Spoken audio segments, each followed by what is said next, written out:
All right, let's move on. 1 p.m. Eastern, New York Giants at Minnesota Vikings. Giants 8-5-1, 4-2 on the road. Vikings 11-3, 7-1 at home. US Bank Stadium, Minneapolis, Minnesota. The most important hour and a half or 2 hours of my week is right after this show. That's when I sit. Everything's in my head. I'm going over everything that we've said and going over all the notes and going over everything and then going back over each game. And if I have to go back to a spot on our video where I know I was like, oh, what was it? So that's when I can just sit back, and it's being the action I put in then is the reason why my record is where it's at. And Nolino says going to feel even colder. Spenny Pennybomb says Giants. O plus says Giants plus 3.5. And Dan Kelly making moves on the hard court. Anybody watching right now, parlay for Dan Kelly, Beal over 23.5 points and over 3.5 assists, paying plus 130. We have a money line parlay from Sammy Culmer here, Browns and Vikings. All right, we are in US Bank Stadium. Good thing that we're not outdoors. Let's take a look at the line history here for this one. And the Vikings opened up at -3 at -114. This -3 got up to -130. Wow. So 3.5s all over the board. Total wise, this opened up at 47.5. And one of the very few totals, of course, it's indoors, that's gone up since opening, now 48.5. Take a look at the cash flow on this one.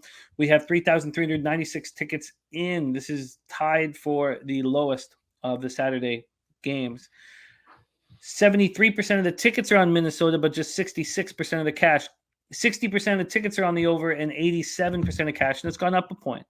Mac Beaver saying Minnesota is healthy, key this time of year. No doubt about it. Spending penny bombs on the 3.5 and the money line. Sky Dragon played the under. Birdie bet the Giants plus 3.5, says I'm getting cold feet. He says the market I think is scaring me, most likely going to buy off. Giants coming off a crucial 2012 victory at Washington. There was a lot of moving parts to the Giants succeeding there. I lost $600 live. I thought that the Commanders were going to get in. I thought at worst I was going to cover the 7.5s that I'd bought. And it all blew up in my face. And I've been going over it and looking at, and it's a tough one. I just felt like I had the better football team. But that's not always what it takes. And Jones had come in 0-9 in primetime games. He was 21-32 for 160 yards. The offense did not look good. 2 of 10 on third down, finished with just 288 yards. Saquon bounced back from some tough games, but he didn't look good until a very, very important fourth quarter drive. And I couldn't understand for the life of me how fucking Dreamboat Ron was not filling the box on that drive. It drove me insane. And it's still, if gambling on football is as easy as just betting on the best coach, maybe that's what you got to do, because Daboll is fucking spectacular and Rivera makes just questionable decisions throughout.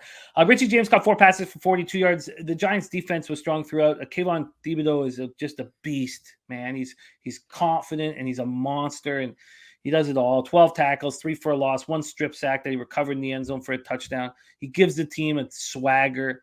The team finished with 3 sacks and 8 quarterback hits. They held the Commanders to 1 of 10 on third down and 1 of 3 in the red zone. Okay, let me get off that. God, I can just feel all the anger building up. Okay, the Vikings' wild, unbelievable season continues.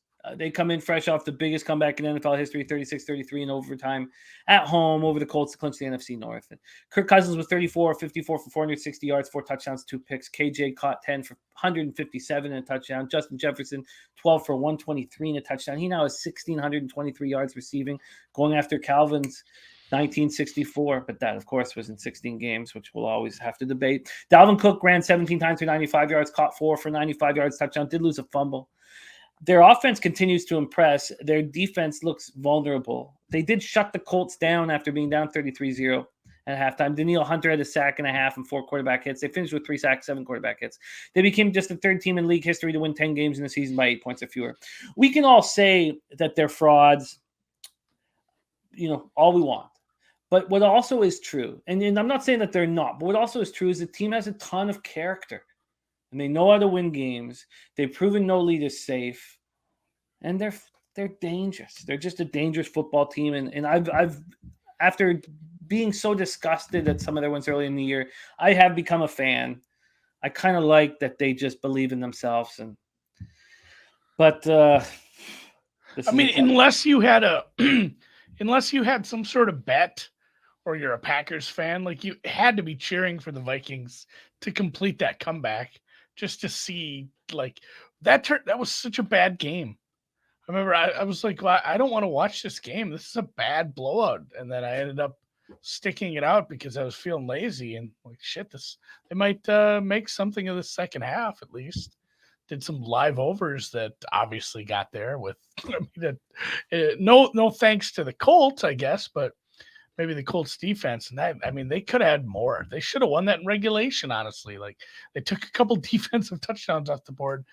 I'm not sure what happened with Minnesota first half. I mean, it was just a bunch of drives that ended poorly, like that. A bad fake punt, a bad fourth down call, some bad third down plays.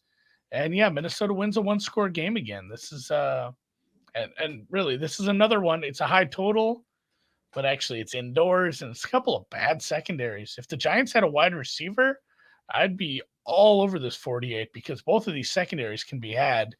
But in the end, it might just be the one that gets burnt because who does cover your probable offensive player of the year? And boy, this could be like the nail in the coffin for that award. If he ends up getting like $150, he's going to be damn close to getting 2,000 yards. Maybe the receiving record that pretty much takes care of that award, honestly. So I'm just going to cheer for JJ here. This number is pretty good. Do you think there's something to this over though? I mean, Minnesota's defense hasn't looked good. And I know I've been on the Saquon looks washed. He's just kind of hit that wall. He hasn't had this many touches since his rookie year, but in the fourth quarter when they needed him, man, he really, I mean, he almost knocked me out of one of my fantasy leagues. He needed like 21 points in a fantasy league to knock me out of the playoffs. And it wasn't looking very good. Then he scored. And I was like, shit. And then, man, that last drive, it was knocking off 10 yards a carry against a team who knew they were going to hand him the ball and still couldn't stop him. So this Minnesota defense isn't stopping a whole lot of people right now. We've seen it last week in the first half from Grandpa Ryan. We saw it against the Lions. I mean, what's keeping you off this over? Does the Vikings on deck next week, is that take the power or the care is kind of gone because the Packers have to win out with a real tough schedule, which we'll go over here to make the playoffs. So is that not really a look ahead spot because it's almost like who cares about the Packers? I mean, Minnesota's still fighting for that 2 seed. That could be the difference between another home playoff game. San Francisco's right on their heels, and basically any scenario, I looked at this too.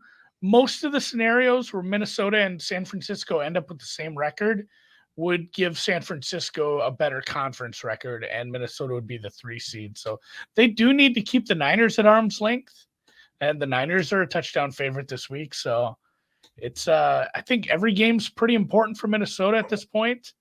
And I mean, the coach even talked about that. We're about, and Christ, if Hurts is out for a couple of weeks, anything can happen. This they're probably looking at that injury news and thinking, I think the Eagles may have to lose out because they have the head-to-head tiebreaker, but anything's possible in this league. And that crazy win last week kept him in it, kept him in the 2 seed for sure. Not that I think it'd be the best matchup if they end up playing. There's a decent chance they're the 2 seed and they're playing the damn Lions again, who turned out to be a bad matchup for them, which would be funny. So I like Minnesota. I like the over. Maybe Minnesota in some money line parlays if that's your bag.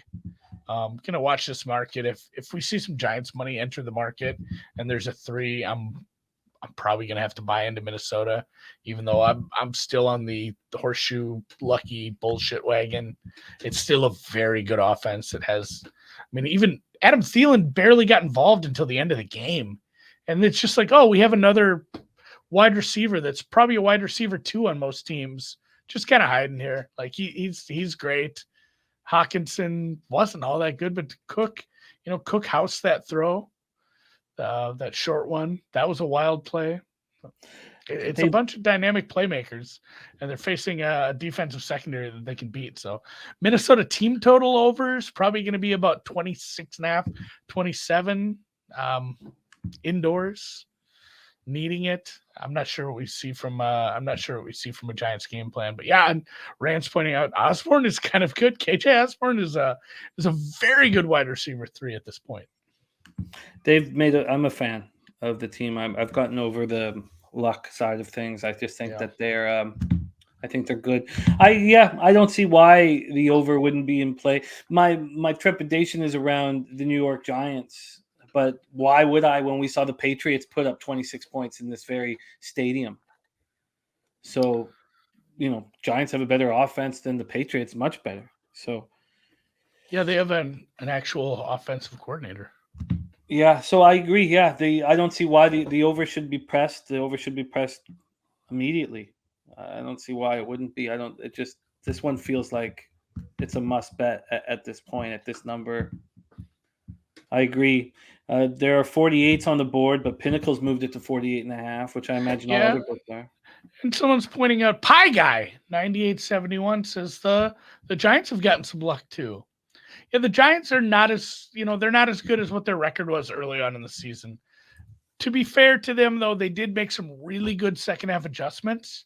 It's a chess game, and these teams, you see, they're practicing their plays. I mean, they have coaching staffs, massive coaching staffs, analytics crews, film guys, people watching all this stuff every week, so they can say, hey, these Giants have these tendencies in the second half. And it starts to get neutralized a little. So it's it's a constant chess match. And I think some of the things we saw early on from the Giants are starting to get factored in by other teams when they're putting game plans together. Because it's still a rookie head coach. It's still a younger staff. So, Papa Call's saying New York Giants scored only 24 against Houston. You don't have to put up a bunch of points against Houston. You have to against Minnesota. So there's a different need. Yeah. There's just a huge need against the Vikings. So I like this over. I'm going to get in on the over. I can understand being interested in the team total over. I'll have to look at it a few different ways. Harold Williams says, give me the Vikes. I'm going to move on the over when the show is over. What do you want to make official here? We can get you an over 48 at minus 108. Do you want the side to come in? Yeah, I'll play some over. I'll play some over in this one. All right. And then I would just like to quickly see put a bunch of asterisks, which is what I do when Andy's on the play, and I know that I'm going to be joining. Birdie says, no concern off the biggest comeback in NFL history. Is there a letdown here? In fact, Birdie, I'm the opposite. I think that every capper is going to expect a letdown. So I'm not – look, this team just believes, and their belief has been cemented. I know it's the biggest comeback in NFL history, but it's not. It shouldn't be. It's not their best game this year. I mean, the mistakes that Jalen Reagor was making when he came in, and the place where Justin Jefferson was. I mean, there's so many mistakes going on with the Vikings, and now they're starting to believe. Yeah, sure, Birdie. The money once more is 3,396 tickets. 27% of the tickets on the Giants, 34% of the cash. And then 59% of the tickets and 87% of cash on the over. I would just quickly want to just see something from Pinnacle here because I see the total. They're messing with it at Bet 365, almost forcing you in that over 27.5 at plus money. I would like to just quickly see what Pinnacle's is, and then we'll move on from this one. So yeah, I bet we have like 10 games left. Jesus. Yeah, I mean, my fault.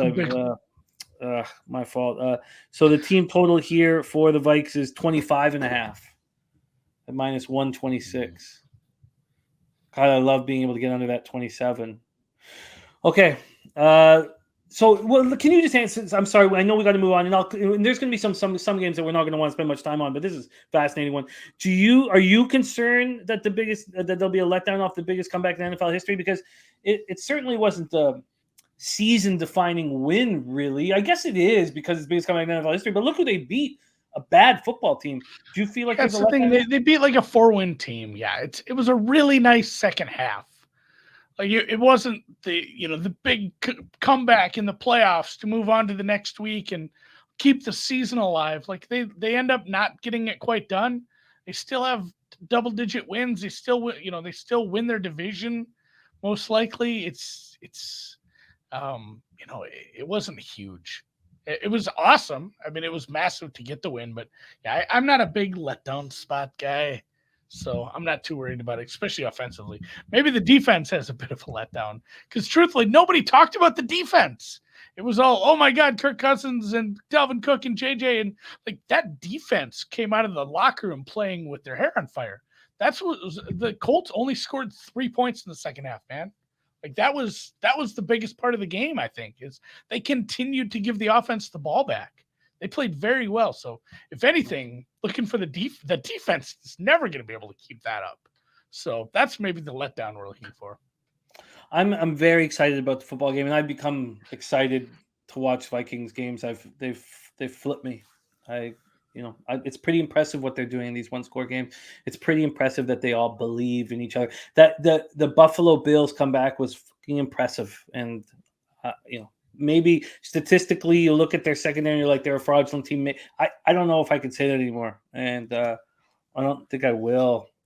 I think they are because of their defense. Like their defense is just not good enough to get it done in the playoffs.